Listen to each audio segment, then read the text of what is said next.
Ako'y nandito ngayon dahil ako po ay nakapiyansa. Sabi nga ni Atty. Freddy Topacio, ako po yung retiradong general na pinusasan pagdating dyan sa airport dahil sa kasong inciting to sedition.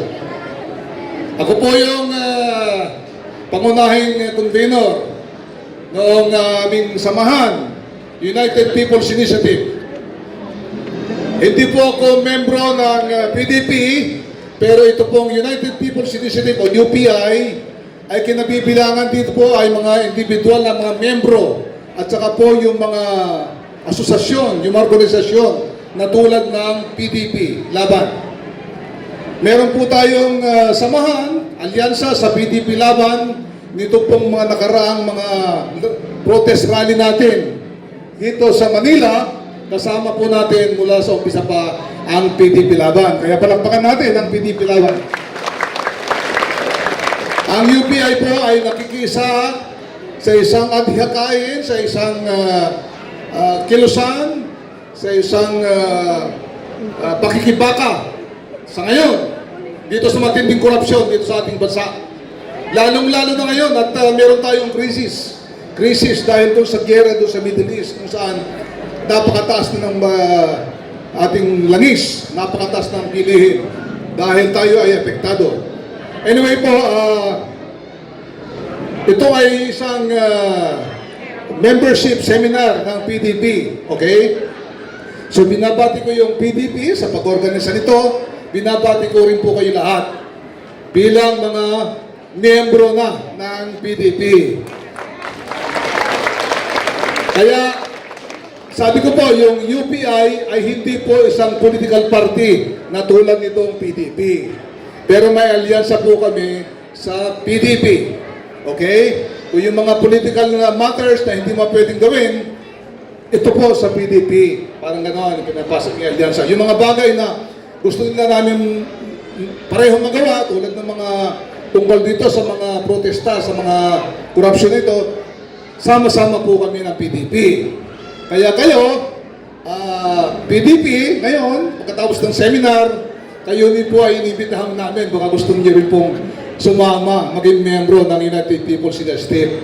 Ang United People's Initiative po ay nagsusulong ng mga adhikain, ng mga reforma sa gobyerno. Tulad nga nito, itong matinding korupsyon na ito na nangyari sa ating bayan. Kaya muli, hindi na po ako magpapakatagal sa inyo. Congratulations, PDP. Congratulations po sa inyo lahat. Welcome po kayo sa susunod.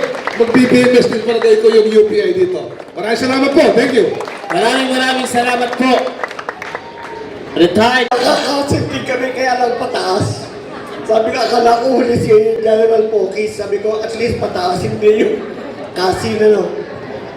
Ngayon ito pong si General Pokis at saka si Atty. Topacio. Thank you. May kaso na po yan na, anong kaso? Libel, ano? At saka, inciting to sedition. Ako po yung kaso ko, inciting to seduction. Anyway, ako po ay tiga United People's Initiative din po, kasama ni General Pokis. Ang amin pong paglaban ay ang pagbabantay at pagtatanggol sa ating saligang batas. Kaya po nung ang ating pamahalaan ay nangidnap at nagpadala at nag-abandona ng isang Pilipino sa ibayong bansa, kami po ay kauna-unahang pumalag at nagreklamo, hindi maaari yan dahil yan ay katraidoran sa Pilipino. Kaya po kami ay kasama ng PDP na lumalaban para sa ating mga kababayan, para sa ating bayan. At binabati ko po kayo dahil kayo ngayon, dahil kaya kayo nandito, pinapakita ninyo ang inyong pagnanais na maging miyembro ng partido na lalaban para sa ating bayan. Sabi po ni Atty. Topacio kanina, kasi sila political party. Kami yung political art. Yung hindi nila pwedeng gawin, kami ang gagawa. Hindi sila pwedeng magkudeta, kami na lang. Di po, so Maaari din po kayong maging miyembro ng United People's Initiative. Magkatuwang po tayo na lalaban para sa bayan, para sa katotohanan, para sa pananagutan.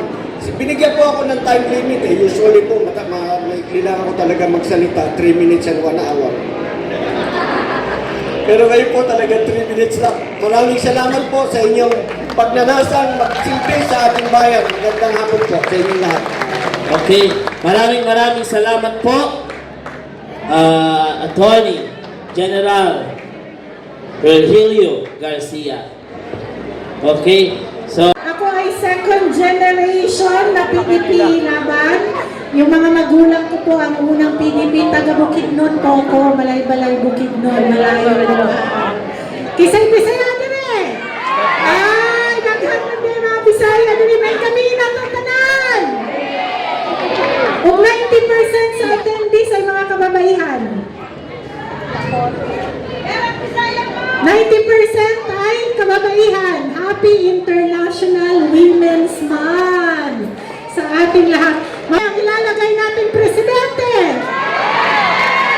Inday Sara Duterte. Inday Sara Duterte. Mahina pa eh. Ulit. Inday Sara Duterte. Inday Sara Duterte. Anak siya ng party chairman natin sa PDP. O, di ba? Sino ang chairman ng PDP? Si Tatay Digong. Anong laman ng maleta niya? Sa kanila, ang laman ng maleta nila daw ay basura. Wow! Pero ang sarap ng basura nila, nakakabili ng eroplano, nakakabili ng yate, nakakabili ng Louis Vuitton, nakakabili ng bahay. Oo, meron akong nabalitaan dito sa Quezon City na wala daw yung flood control kasi napunta sa bahay ng kongresista. Oo. Gusto nyo ba ng pagbabago sa Quezon City? Gusto nyo ba ng pagbabago sa Pilipinas? Isigaw, mabuhay ang PDP! Nakita nyo yung presentation nila kanina? Alam nyo sa inyong congressman na ayaw nyo na ma-impeach si Sara Duterte dahil siya ay representante ninyo. Sinong kongresista dito? Si Reyes? Congress? Pumawa